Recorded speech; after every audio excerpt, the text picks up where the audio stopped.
നിങ്ങൾക്ക് പൊള്ളും. നിങ്ങളുടെയൊക്കെ വീട്ടിലേക്ക് അന്വേഷണം വരുന്നൊരു കാലമുണ്ടാകും.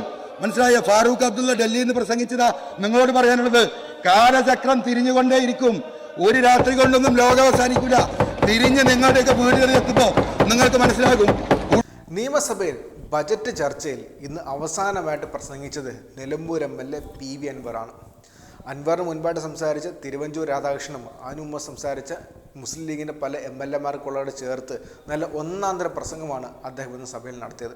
മാത്രമല്ല, നവകേരള സദസ്സിനെക്കുറിച്ച് അനാവശ്യമായിട്ട് കാര്യങ്ങൾ പറഞ്ഞ തിരുവഞ്ചൂരിന് നല്ല ഒന്നാന്തരം മറുപടി ഉണ്ട് PV അൻവറിൻ്റെ ഈ പ്രസംഗത്തിനകത്ത്. മാത്രമല്ല, ഇപ്പോഴത്തെ മുസ്ലിം ലീഗിനുള്ള ഏറ്റവും വലിയ ചർച്ചാ വിഷയങ്ങളൊന്നും മാറിയിട്ടുള്ള പാണക്കാട് സാദിഖ് അലി ശിഹാബ് തങ്ങളുടെ വാക്കുകളെക്കുറിച്ചും അയോധ്യയെക്കുറിച്ചുള്ള വാക്കുകളെക്കുറിച്ചും വ്യക്തമായിട്ടൊരു മറുപടി PV അൻവർ ഈ പ്രസംഗത്തിനകത്ത് പറയുന്നുണ്ട്. കേൾക്കേണ്ട പ്രസംഗം തന്നെയാണ് ഇന്ന് അൻവർ നിയമസഭയിൽ നടത്തിയത്. സർ, പ്രധാനമായും ബഹുമാനപ്പെട്ട തിരുവഞ്ചൂർ ഇവിടെ പറഞ്ഞ കാര്യത്തിലേക്ക് തന്നെ കിടക്കുകയാണ് സർ. ഇവിടെ അദ്ദേഹം പറഞ്ഞത് നമ്മുടെ നവകേരള സദസ്സാണ്. നവകേരള സദസ്സുമായി ബന്ധപ്പെട്ട് അദ്ദേഹം ഉയർത്തിയ ആരോപണം, ഇതിൻ്റെ ചെലവ് എവിടെയെന്നാണ്. ആ ചെലവ് കാണുന്നില്ല എന്ന് പറഞ്ഞത്. ഈ ചെലവെടുത്തത് കേരളത്തിലെ ജനങ്ങളാണ്. പ്രിയപ്പെട്ട തിരുവഞ്ചൂർ, കേരളത്തിലെ സാധാരണക്കാരായ ജനങ്ങൾ നൽകിയ പിരിവിൻ്റെ അടിസ്ഥാനത്തിൽ തന്നെയാണ് ഞങ്ങൾ ഈ പദ്ധതികളൊക്കെ, ഈ പരിപാടികൾ വളരെ സുന്ദരമായി നടത്തിയിട്ടുള്ളത്. അത് സർക്കാരിൻ്റെ ചെലവിലാകണമെന്നില്ല, അത് ജനങ്ങളുടെ ചെലവിലാണ്. നമുക്കറിയാം, ഇന്ത്യയുടെ ചരിത്രത്തിൽ ആദ്യമായിട്ടൊരു മുഖ്യമന്ത്രിയും കേരളത്തിലെ മുഴുവൻ മന്ത്രിമാരും ഉദ്യോഗസ്ഥന്മാരും കാസർഗോഡ് തൊട്ട് ഈ തിരുവനന്തപുരം വരെ 38 ദിവസമാണ് സർ യാത്ര ചെയ്ത്. നിങ്ങൾ ദയവായി ഒരു മിനിറ്റും ഉണ്ടായിരിക്കണം. 78-80 വയസ്സുള്ള ഒരു മനുഷ്യൻ, കേരളത്തിൻ്റെ മുഖ്യമന്ത്രി, ആരോഗ്യപരമായ ഒട്ടനവധി പ്രശ്നങ്ങളുള്ളൊരു വ്യക്തി, 38 ദിവസം ഒരു ട്രാൻസ്പോർട്ട് ബസ്സിൽ കാസർഗോഡ് തൊട്ട് തിരുവനന്തപുരം വരെ ജനങ്ങളെ കണ്ട് 7 വർഷത്തെ ഭരണത്തിൻ്റെ കാര്യങ്ങൾ ചർച്ച ചെയ്തു. ഇനി എന്ത് ചെയ്യണമെന്ന് ചോദിച്ചു. ഇവിടെ എന്താ പറഞ്ഞത്? ഒന്നും നടന്നിട്ടില്ല സർ. അതിൻ്റെ കണക്കാണ് സർ. ദയവായി ബഹുമാനപ്പെട്ട പ്രതിപക്ഷ അംഗങ്ങളൊന്ന് കേൾക്കണം സർ. കേരളത്തിൽ മൊത്തം വന്ന പരാതി 6,42,076 സർ.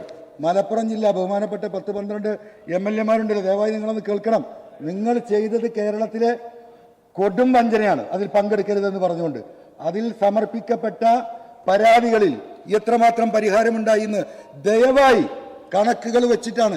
ഈ കണക്കുകൾ ആർക്ക് വേണമെങ്കിലും ഇവിടെ കേരളത്തിന്റെ വെബ്സൈറ്റിൽ നിന്ന് കിട്ടാവുന്നതാണ്. ദയവായി ഒന്ന് കേൾക്കൂ. 80,785 അപേക്ഷയാണ് സർ മലപ്പുറം ജില്ലയിൽ.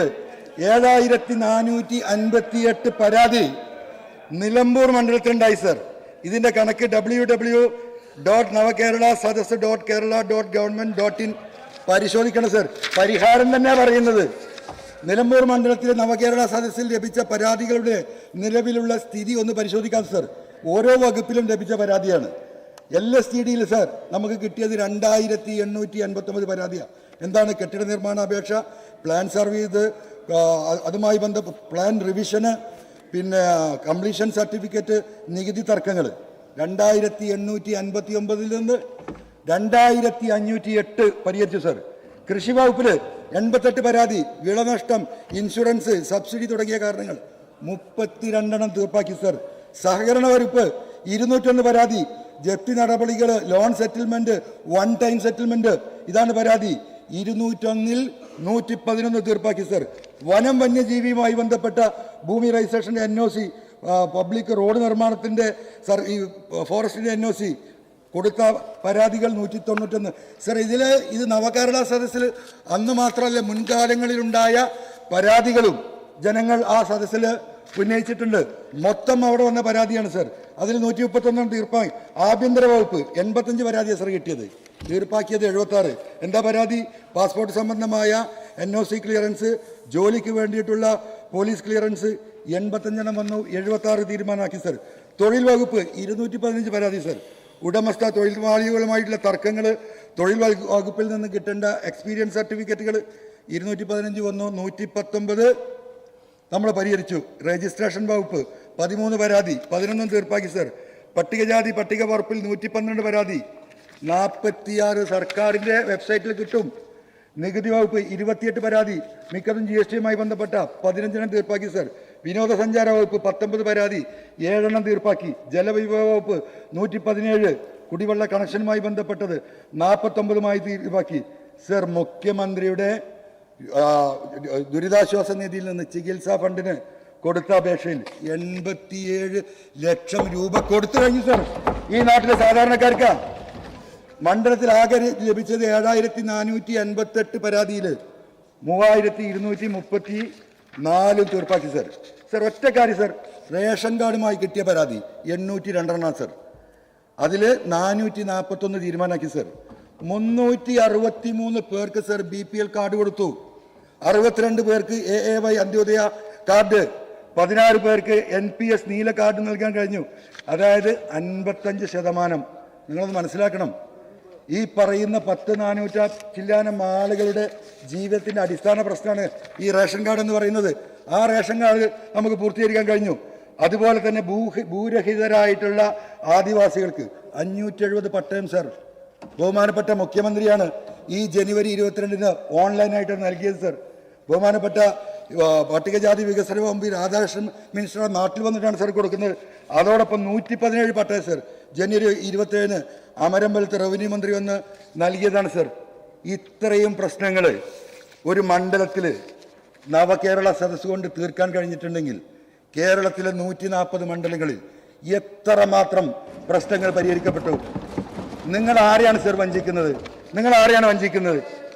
ഈ ഒരു ബഹുമാനപ്പെട്ട മുഖ്യമന്ത്രി എന്ന് തുടങ്ങി നിങ്ങൾ അദ്ദേഹത്തിൻ്റെയും അദ്ദേഹത്തിൻ്റെ കുടുംബത്തെയും എവിടെ എന്തെല്ലാം കേസുകൾ, ഏതെല്ലാം ഏജൻസികൾ, ഇപ്പം അവസാനം മകളുടെ നേർക്ക.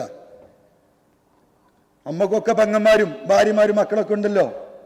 വീട്ടിലിരിക്കുന്ന സ്ത്രീകളെപ്പോലും കുടുംബത്തിൽ നിന്ന് പുറത്തിടുന്ന എന്ത് നീതിയാണ് സർ ഇതിലുള്ളത്? ഈ നടത്തിയ ഈ അന്വേഷണങ്ങൾ മുഴുവൻ എവിടെ എത്തി സർ? എന്തെങ്കിലും ഒരു തീരുമാനത്തിൽ ഇപ്പോ ഒരു മനുഷ്യനെ ദ്രോഹിക്കുന്നതിൽ ഒരു പരിധി വേണ്ടേ? കേരളത്തിലെ ജനം ഇത് തിരിച്ചറിഞ്ഞതല്ലേ? ഇങ്ങനെ ഏതെങ്കിലും വകുപ്പുണ്ടാക്കി SFIO നമ്മൾ കേട്ടിട്ടുണ്ടോ സർ? ഈ ഏജൻസി ഏതെല്ലാം ഏജൻസികൾ പുറത്തേക്ക് നിങ്ങൾക്ക് പൊള്ളും. നിങ്ങളുടെയൊക്കെ വീട്ടിലേക്ക് അന്വേഷണം വരുന്നൊരു കാലമുണ്ടാകും. മനസ്സിലായ? ഫാറൂഖ് അബ്ദുള്ള ഡൽഹിയിൽ നിന്ന് പ്രസംഗിച്ചതാ നിങ്ങളോട് പറയാനുള്ളത്. കാലചക്രം തിരിഞ്ഞുകൊണ്ടേയിരിക്കും. ഒരു രാത്രി കൊണ്ടൊന്നും ലോകം അവസാനിക്കില്ല. തിരിഞ്ഞ് നിങ്ങളുടെയൊക്കെ വീടുകളിൽ എത്തുമ്പോൾ നിങ്ങൾക്ക് മനസ്സിലാകും. കുടുംബമായി ജീവിക്കുന്നവരെ പോലും കുടുംബമായി ജീവിക്കാൻ അനുവദിക്കാത്ത മനുഷ്യത്വരഹിതമായ ഈ പ്രവർത്തനം നിങ്ങൾ അവസാനിപ്പിക്കണം. ഇതാണ് രീതി. ഇപ്പൊ ലീഗ് ആകെ മാറി സർ. ഇപ്പൊ എന്താ പറയുന്നത്? രാമക്ഷേത്രം പണിയണം. അത് പൊളിച്ചോട്ടെ, അതിനെന്തിനാ വിഷമിക്കുന്നത്? നിങ്ങൾ വിഷമിക്കേണ്ട. സാദിഖലി തങ്ങളുടെ ഇപ്പോഴത്തെ ഒരാഴ്ച മുമ്പത്തെ പ്രസ്താവനയാ. നമ്മളതിനോട് കൂട്ടുനിൽക്കണം. ഇന്ത്യയിലെ മഹാഭൂരിപക്ഷം വരുന്ന ഹൈന്ദവ സമൂഹത്തിൻ്റെ ആഗ്രഹം നടത്തിക്കണം. ആയിക്കോട്ടെ, നല്ല കാര്യമാണ്. ഇനിയിപ്പോൾ എന്താണ്? 2025 എന്ന് പറഞ്ഞാൽ 1925 RSS രൂപീകൃതമായത് 100-ാം വർഷം പൂർത്തിയാക്കിയാണ്. അടുത്ത വരാൻ പോകണം. പള്ളിയിൽ ബാങ്ക് കൊടുക്കണ്ട. എനിക്കൊന്നും പറഞ്ഞാൽ സർ 2-3 മിനിറ്റ് എല്ലാവർക്കും കൊടുത്തിട്ടുണ്ട്. പള്ളിയിൽ ബാങ്ക് കൊടുക്കേണ്ടതിൻ്റെ തീരുമാനം ഉടനെ വരും. അപ്പോൾ തങ്ങൾ പറയും എന്തിനാണ് ബാങ്ക് കൊടുക്കുന്നത്? ബാങ്ക് കൊടുക്കേണ്ട ആവശ്യമില്ല, അത് നമസ്കാരം അറിയിക്കാനാണ്. നബിന്റെ കാലത്ത് വാച്ചും ഫോണൊന്നുമില്ലല്ലോ. സമയം കൃത്യമായിട്ട് സമയം കൃത്യമായിട്ട് കഴിയും. അതുകൊണ്ട് ബാങ്ക് വേണ്ടെന്ന് പറയും. പള്ളിയിലെ ജമാഅത്ത് നമസ്കാരങ്ങൾ അത് നിർത്തലാക്കണം. അവിടെ ഭയങ്കരമായ ഗൂഢാലോചന നടക്കുന്നത്. ആ ജമാഅത്ത് നിസ്കാരങ്ങൾ ഇവിടെ നിർത്തലാക്കും. തങ്ങൾക്കൊന്നും പറയാൻ കഴിയില്ല. പിന്നെ ഉള്ളത് പിന്നെ ഉള്ളത് ഈ വെള്ളിയാഴ്ച നമസ്കാരമാണ്. ആയിരക്കണക്കിന് ആളുകൾ ഒരുമിച്ച് കൂടുന്നത്. അവിടെ വലിയ സംഘം ചേരലാണ്. അതുകൊണ്ട് ജമാഅത്ത് നടത്താൻ പാടില്ല എന്ന് പറയുമ്പോൾ അപ്പൊ ഫത്വ വരും. ജമാഅത്തിന്റെ ആവശ്യമില്ല, പള്ളിയിൽ കുത്തുബന്റെ ആവശ്യമില്ല, മൗലവിമാർ ഫോണിൽ പ്രസംഗിച്ച് ഗ്രൂപ്പിലേക്ക് വിട്ടാൽ മതി എന്ന് പറയുന്ന കാലം അതിവിദൂരമല്ല സർ. അങ്ങോട്ടേക്കാണ് ഈ പോണത്. പള്ളി പൊളിച്ച് കേരളത്തിലെ പള്ളികളുടെ ലിസ്റ്റ് ഉണ്ടാക്കിയിട്ടുണ്ട്. ആ ലിസ്റ്റ് ഉണ്ടാക്കുമ്പോൾ പറയും അതൊക്കെ പണ്ട് നമ്മളെ പള്ളികളൊന്നുമല്ല, നമ്മളിവിടെ വന്നുകൂടിയ മുസ്ലിങ്ങളാണ്, അത് അവരെടുത്തോട്ടെ എന്ന് പറയാനൊരു മടിയില്ല സർ. ജിഫ്രി തങ്ങളും വിഭാഗവും ആ മത നേതാക്കൾ മുഴുവൻ വിട്ടുനിന്ന് ഈ ലീഗിന്റെ വോട്ടിലുണ്ടായ ചോർച്ച മലപ്പുറം ജില്ലയിൽ പ്രത്യക്ഷമാണ് സർ. ആ 2 സീറ്റ് പാർലമെന്റ് സീറ്റ് ജയിക്കാൻ അവർക്ക് കഴിയില്ല സർ. അപ്പോ അവിടുത്തെ RSSന്റെയും BJPയുടെയും ചോർന്നു പോകുന്ന ഈ മുസ്ലിം വോട്ടിലേക്ക് ആഡ് ചെയ്യാൻ RSSന്റെയും വോട്ട് ചെയ്യാത്ത കുറെ ഹിന്ദു സമുദായങ്ങളുണ്ട് സർ. അവിടെ ഒരു കാലത്ത് മാപ്പിളാർക്ക് വോട്ട് ചെയ്യാത്ത ആ വോട്ടും കൂടി കിട്ടിയാൽ ഈ പൊന്നാനി ഒരു സെക്കൻഡ് സർ മലപ്പുറം ജയിപ്പിക്കാൻ പറ്റുമോ? അവിടെ കൺക്ലൂഡ് ചെയ്യാണ് സർ. ആ അവസ്ഥയിൽ എത്തി നിൽക്കുകയാണ് സർ ഈ ലീഗ്. 3ാമത് സീറ്റ് ചോദിക്കുന്നുണ്ട്.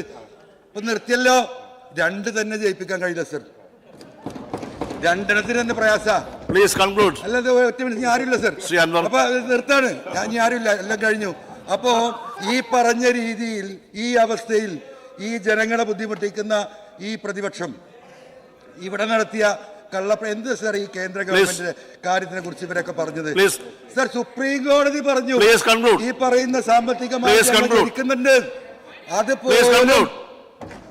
സമ്മതിക്കാത്തവരാണ് സർ. അതുകൊണ്ട് ഈ ബഡ്ജറ്റ് പിന്തുണയ്ക്കുകയാണ് സർ.